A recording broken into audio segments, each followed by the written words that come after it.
Well, this week's video is going to be about the presidencies of George Washington and John Adams, our first two presidents of the United States.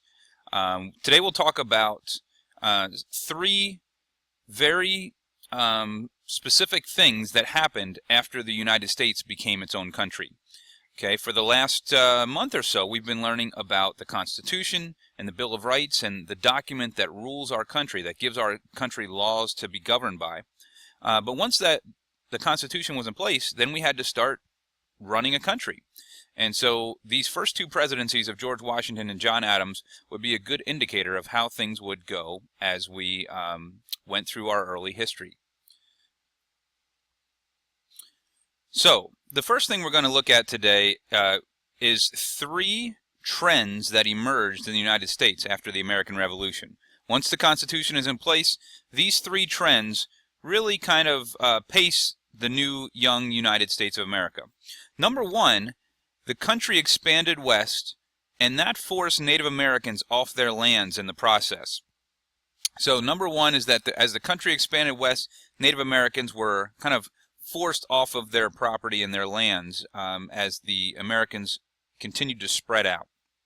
The second thing that happens is a war between France and Great Britain creates hardships for American ships in the American Navy.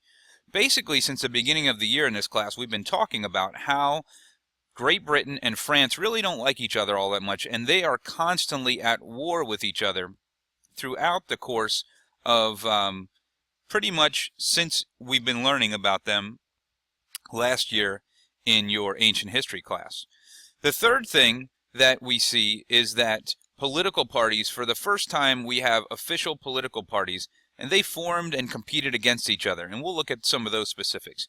The picture on this slide is a picture of the Battle of Fallen Timbers, where, and you can see from the picture there are lots of trees falling over, where Native Americans were eventually defeated and pushed further west by the Americans as they moved west. So let's take a look first at the westward expansion in some detail.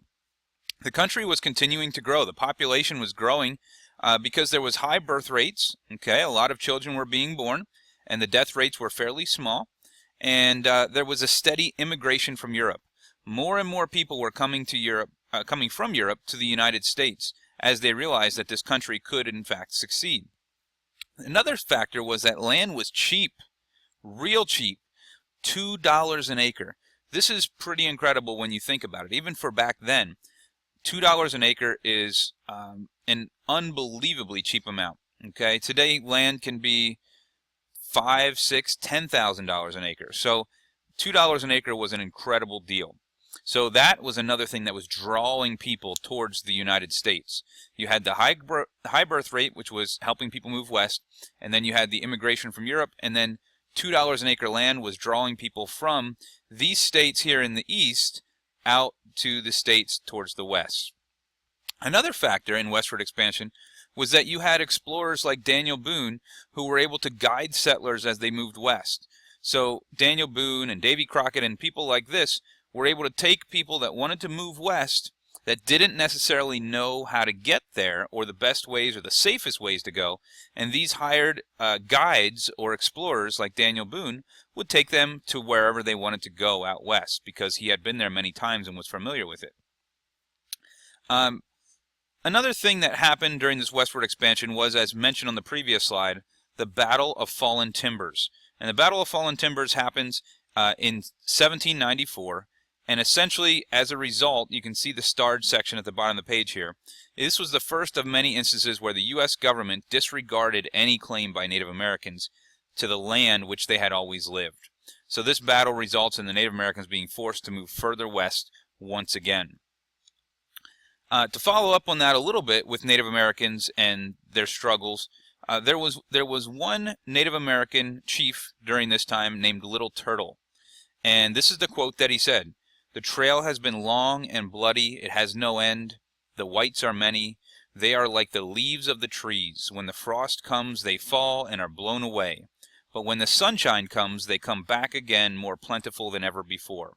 And what Little Turtle was basically saying is, when it came wintertime, most of the whites kind of went away, went back to their own places. But when it was spring again, more and more and more of the Americans continued to move west, and they were pushing the Native Americans further and further away from their land.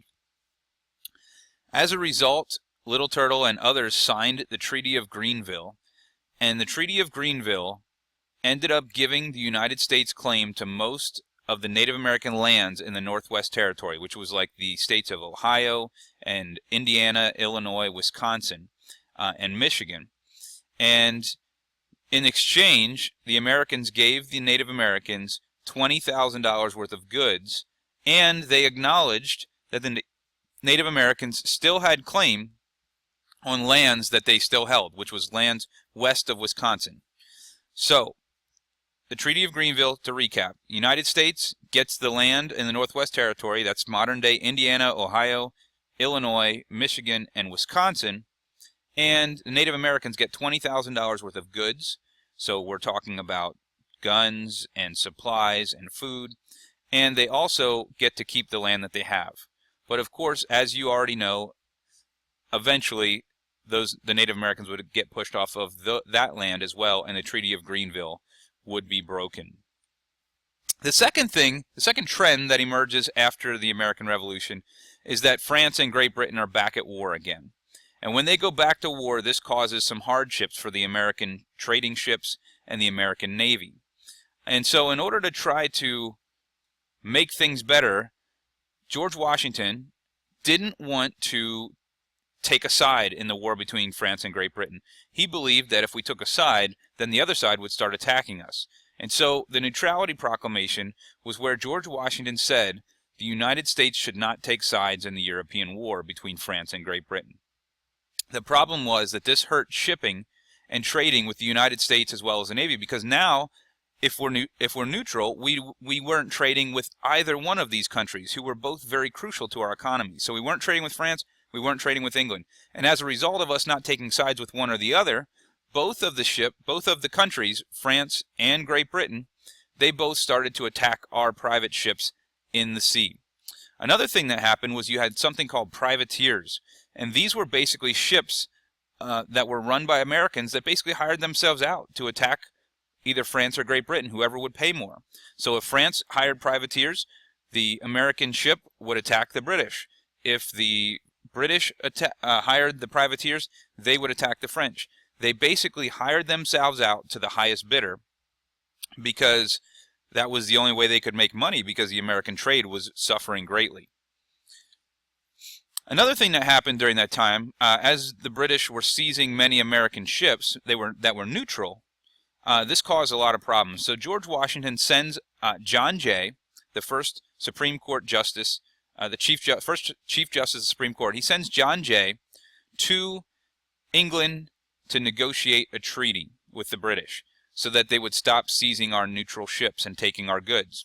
The British were also helping the Native Americans who were fighting with the Americans as the Americans moved west. So both of these issues needed to be settled. And so Jay's treaty, John Jay, of course, being named after John Jay, Jay's treaty settled the dispute, and Britain paid for the seized ships that had been taken. Britain also removed all their soldiers from the Americas, leaving the Native Americans to fight for themselves. So Jay's treaty does two things. It settled the dispute between Britain and America over the ships that were taken, neutral ships that were taken. So the British paid them. And the second thing it did was it allowed the Americans to continue to move west, because all of the Native American support from the British soldiers was now gone. Another thing that happens during this time as Americans move west is something called Pinckney's Treaty. The Americans were interested in controlling the Mississippi River, and the Spanish and the French both were kind of blocking their way to that. And so Pinckney's Treaty was set up to do two things. Number one, Pinckney's Treaty was set up to settle the dispute of the border of Florida. Florida was still controlled by Spain at this time, and so Pinckney's Treaty helped establish this permanent border right here between Spanish Florida and Georgia as part of the United States. It also allowed American ships to come down the Mississippi River here and go right out of the port of New Orleans into the Gulf of Mexico. This was a big deal because if you are a trader, if you're someone that makes furniture or lumber or anything, and you're living right here in, let's say, Tennessee or what is today Alabama, Mississippi area, you want to be able to take your goods down the Mississippi River out into through the Gulf of through the port of New Orleans into the Gulf of Mexico, and just sail your merchandise back over to Europe, wherever you're going to trade it. If you can't use the Mississippi River, you're going to have to take all of your goods by land across the land to the ocean somewhere over here. That would be much more difficult and much more expensive for your business. So Spain would not allow American ships to go through the port of New Orleans. That's the start of this. Spain also disputed the American-Spanish border to Florida, but Pinckney's Treaty settles both of those things with Spain. So the Spanish and the Americans are now getting along with the border of Florida clearly defined, and now American ships can pass through New Orleans without paying a huge tax to the Spanish. One more thing that happens as Americans begin to move west is that Alexander Hamilton, who was Secretary of the Treasury for the United States, Hamilton decides that in order to raise money for the government, that whiskey is going to have a tax put on it. He wants to pay down the national debt, and in order to pay down the national debt, he wants to put this tax on whiskey that will raise some money. The problem was that farmers were hurt by the tax on whiskey. Now you may say to yourself, why would farmers be hurt by a tax on whiskey? Well, the answer is that whiskey comes from corn and from grain, which farmers were growing. And when farmers were taxed, when whiskey was taxed, that was really a tax on farmers who were trying to grow the corn and the grain to make whiskey. And so the farmers protested, and eventually the protest became violent and came to be known as Whiskey's Rebellion. And the Whiskey Rebellion, similar to some of the rebellions we talked about before, like Nat Turner's Rebellion, was essentially on the verge of becoming violent. But George Washington did something that no president did before. No president has ever done since he did this as the first president. And that was that George Washington led an army of 10,000 men to put an end to the Whiskey Rebellion. And the story goes that they were marching towards where this rebellion was happening in western Pennsylvania, and word got there before Washington and his troops could get there that they were marching with 10,000 men, George Washington at their head, and all of the farmers that were protesting basically just dissolved and went back to their farms because they did not want to get into an all-out fight with George Washington and 10,000 soldiers that were marching from Washington, D.C. to western Pennsylvania. And thus the Whiskey Rebellion was ended. The third trend that we look at that basically comes out after the American Revolution is that political parties formed and started competing against each other. This is really the first time that we have real political parties that are fighting against each other.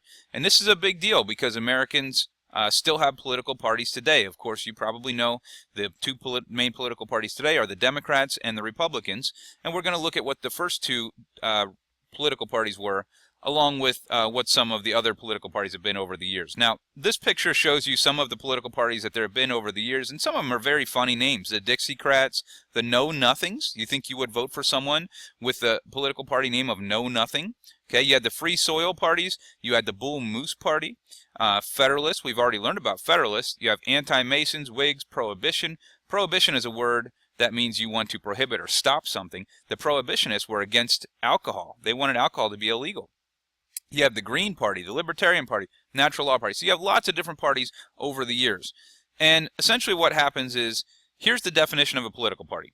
A group of people that helps elect people and shape policies. So a political party has influence on who gets elected, and once they are elected, they have influence on what kind of policies they shape while they're in office. Okay, the first two political parties, we've already talked about one of them, was the Federalists, and the second political party was the Democratic Republicans. Now you may say to yourself, Democratic Republicans, that sounds like two different parties, because today we have Democrats and Republicans. But back then, they were called the Democratic Republicans. So you had the Federalists, and you had the Democratic Republicans as the first two political parties. Let's look at some specifics of each one. And if I were you, I would make sure that I know some of these characteristics of each one of these, because you may see them again on an exam later this week. Number one, the Federalists, let's look at them. They wanted a strong federal government. They also supported industry and trade. Okay, they supported the British. Remember the British and the French were fighting? Well, the Federalists supported the British. Okay, some of their famous party members included people like Alexander Hamilton, John Adams, John Jay, and Thomas Pinckney. Okay, John Jay and Thomas Pinckney, of course, having famous treaties during this time. The Democratic Republicans, on the other hand, they wanted the federal government to be weak. They supported farmers, especially smaller farmers. They also supported the French rather than the British. The Democratic Republicans, they supported more power for the states. And some of their famous members included people like Thomas Jefferson, James Madison, and Aaron Burr, who we'll talk about a little bit later in the year. So these were the first two political parties. So once again, the three major trends that happen after the American Revolution are, number one, people begin to move west, and in the process, Native Americans get pushed out of the way.